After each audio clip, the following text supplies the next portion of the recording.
Hi, how is the classroom management working out for you? Do you have systems in place that are helping you, or are they actually causing more stress?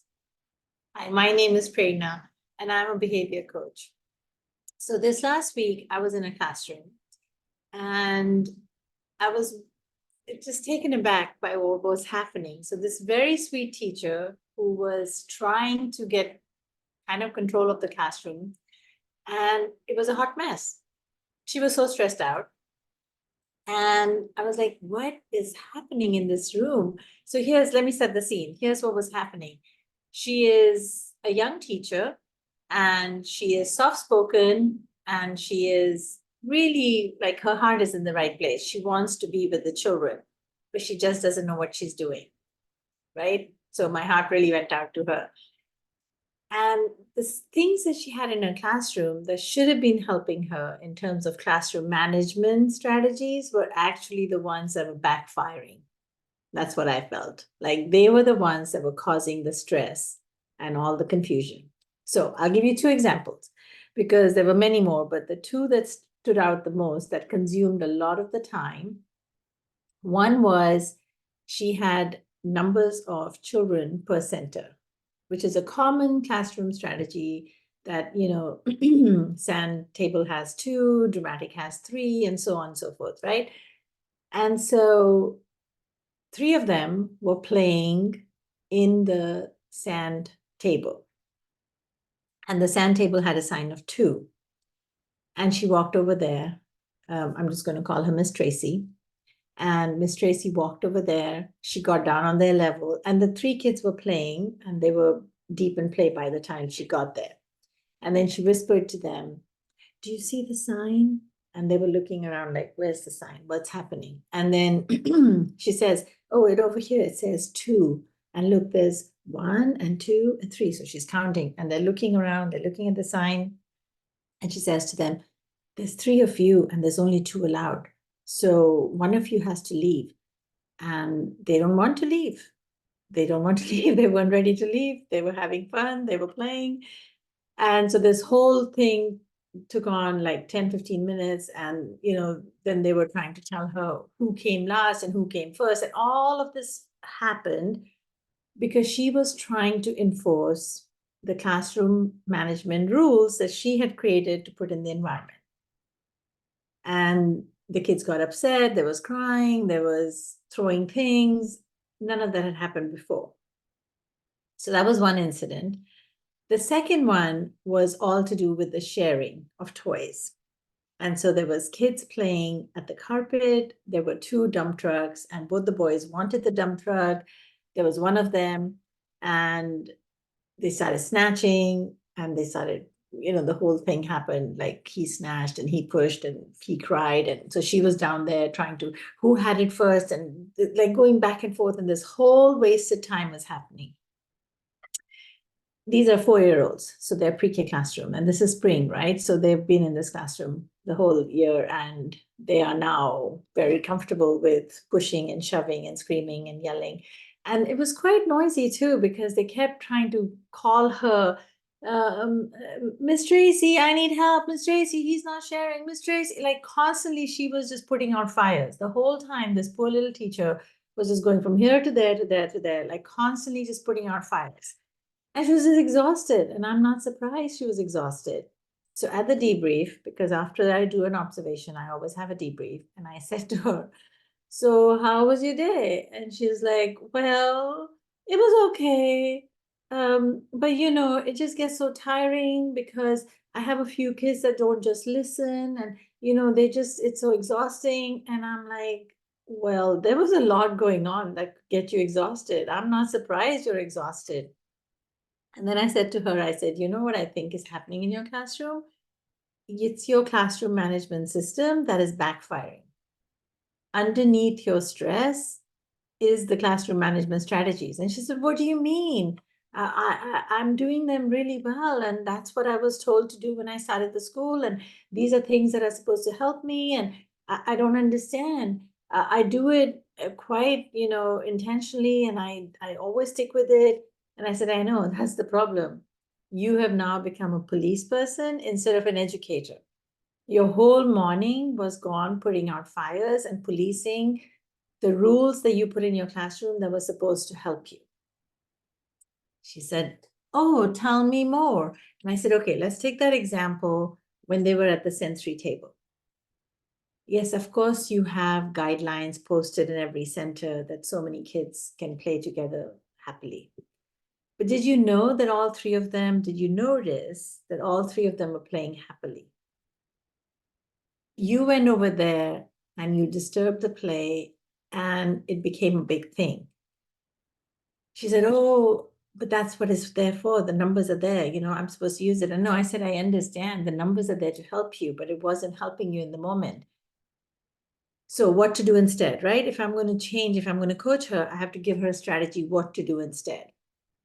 And so this is what I told her. I said, next time, if there's kids playing in a certain center and the number doesn't match the number of kids, just leave them alone. If there's no problem, don't create a problem. Just leave them alone. If there's a problem, then use that as a strategy to help them to brainstorm, right? They're 4 years old. They're capable of negotiating. They're capable of problem solving. They're capable of figuring this out. But we're not giving them enough opportunities to figure it out. We're jumping in, we're solving it for them. And that's why you were running around like a headless chicken, going to this person, and they kept calling your name, Miss Tracy, Miss Tracy, Miss Tracy, because you haven't used your day as a time for them to practice negotiation skills. They don't have the bandwidth, they don't have a brainwave pathway created that they need practice. And these are life skills, right? So negotiation, problem solving, working it out, critical thinking, these are life skills, and this all happens naturally during play. But we are stealing them of opportunities because you're jumping in and solving it for them. And her response was funny. She said, but Prerna, they need me. And I said, of course they need you. And that's your job to keep them safe. But you forgot that their brain needs you too. Their brain needs you, and they need to practice life skills in your classrooms. And suddenly the light bulb went on. She's like, oh, that is a good way to think of it. I'm going to remember not to jump in and solve their problems. So that was strategy number one, how the classroom management strategy of numbers of kids in a school classroom was backfiring, right? And so now moving forward, she's going to wait if there's a problem. And if there's a problem, then she's going to put it back on them and ask them, so what should we do? And whatever solution they come up with, right? It could be so-and-so came last and they have to leave. So then they have to negotiate that.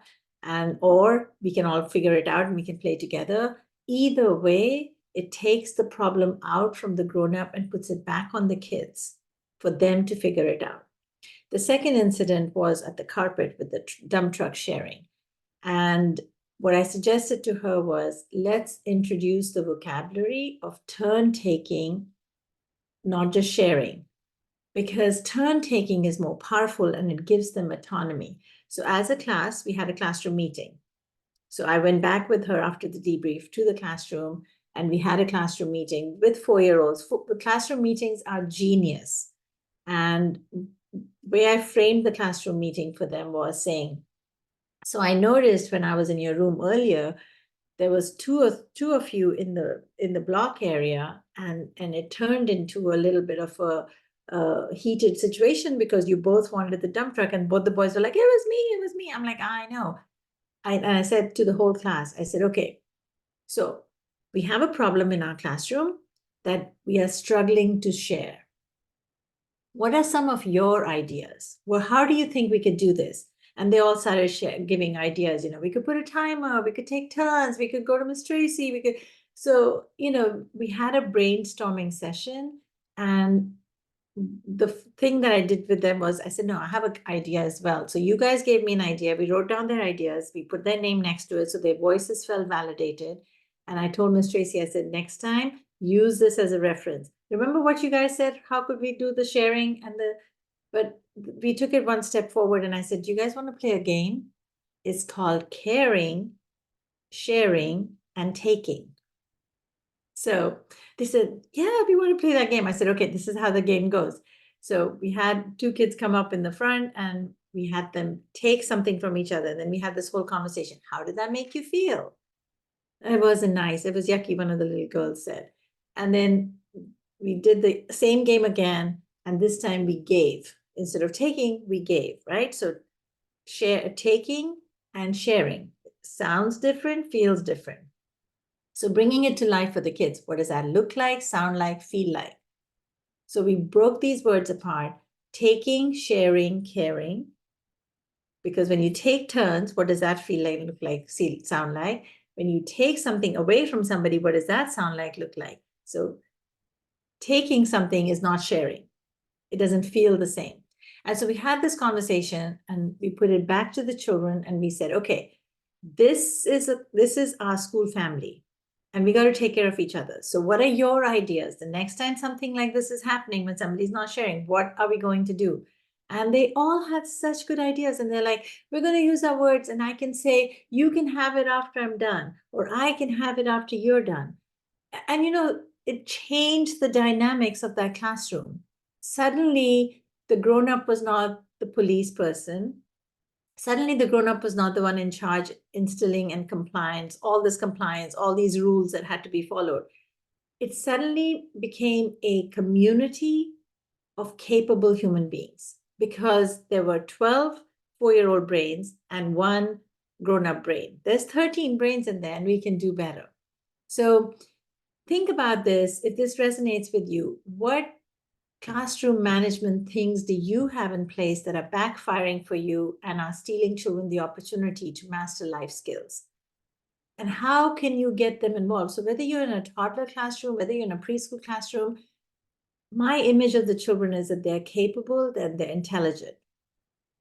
Ask them to problem solve. Ask them to brainstorm. Ask their ideas. Don't just supersede and become the police person. This is adding a lot of stress in your day and you don't need it. Happy teaching. I know you can do this. Let me know in the comments if this was helpful or not, or if there's other classroom management strategies that are backfiring, and maybe I could do a video on that. Thanks for listening. Take care. Bye for now.